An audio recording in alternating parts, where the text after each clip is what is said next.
Bismillahirrahmanirrahim. Assalamualaikum warahmatullahi wabarakatuh dan selamat petang.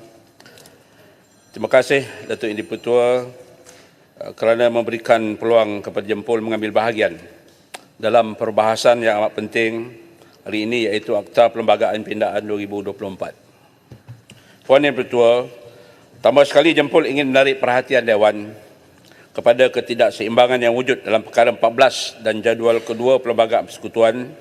Kita sedia maklum, seorang anak yang dilahirkan di luar negara oleh ibu warga negara Malaysia yang berkahwin dengan lelaki bukan warga negara tidak mendapat kewarganegaraan secara automatik.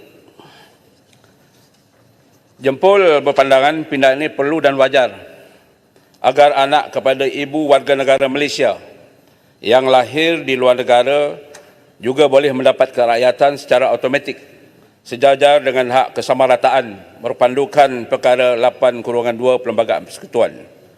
Walau bagaimanapun, kerajaan harus memantau agar hak kerakyatan secara perundang ini tidak disalahgunakan sehingga wujud kes dui kewarganegaraan.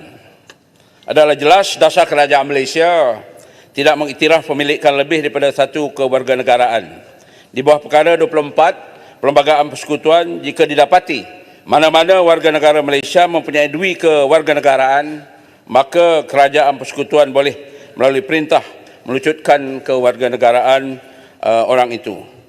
Persoalan Jempol, apakah kerajaan mempunyai mekanisme untuk menyemak atau menyiasat rakyat Malaysia yang tinggal di luar persekutuan memperoleh kewarganegaraan mana-mana negara asing bagi mengelakkan terjadinya kes dui kewarganegaraan?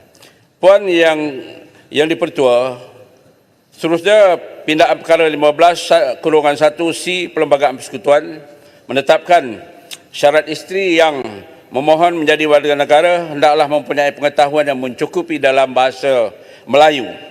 Seperti yang kita sedia maklum, syarat ini bukan sahaja berkaitan dengan keupayaan untuk berkomunikasi, tetapi juga sebagai simbol kesetiaan dan penghayatan terhadap identiti nasional.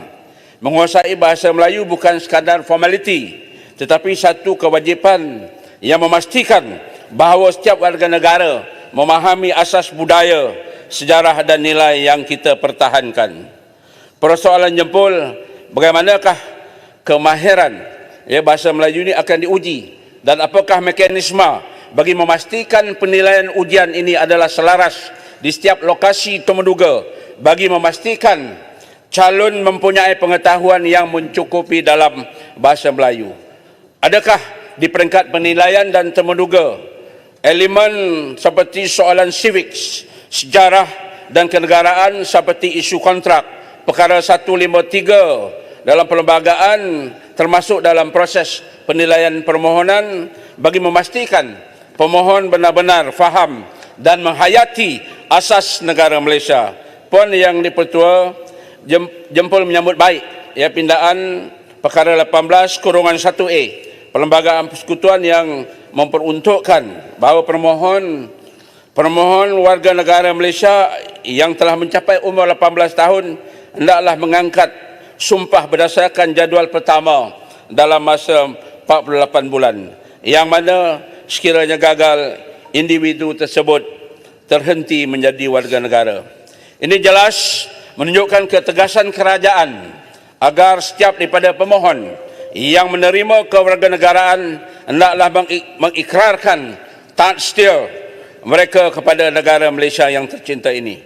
Persoalan Jempol, apakah inisiatif kerajaan untuk memastikan mereka yang mendapat kewarganegaraan secara pendaftaran ini benar-benar faham akan maksud sumpah taat setia yang dilafazkan dan seterusnya menjadi seorang warga negara persekutuan yang sebenar? Jempol. Setia, ya. Terima kasih. Adakah maksud Jempol bila soal bahasa itu yang berhormat merujuk kepada suatu frasa yang sering kita gunakan, bahasa jiwa bangsa? Ya, terima kasih. Ya, Hormat, itulah asasnya, bahasa jiwa bangsa, bahawa bahasa itu penting.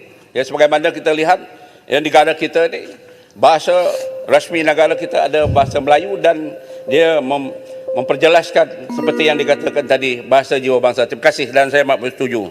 Sila Dan tolong. akhir sekali Puan Yang di-Pertua, Jempol secara tegas menyatakan bahawa pindaan kepada perlembagaan persekutuan berkaitan kewarganegaraan mesti dibuat dengan teliti kerana melibatkan aspek hak asasi manusia tetapi juga dari perspektif keselamatan dan masa depan negara kita. Jempol mohon menyokong. Terima kasih.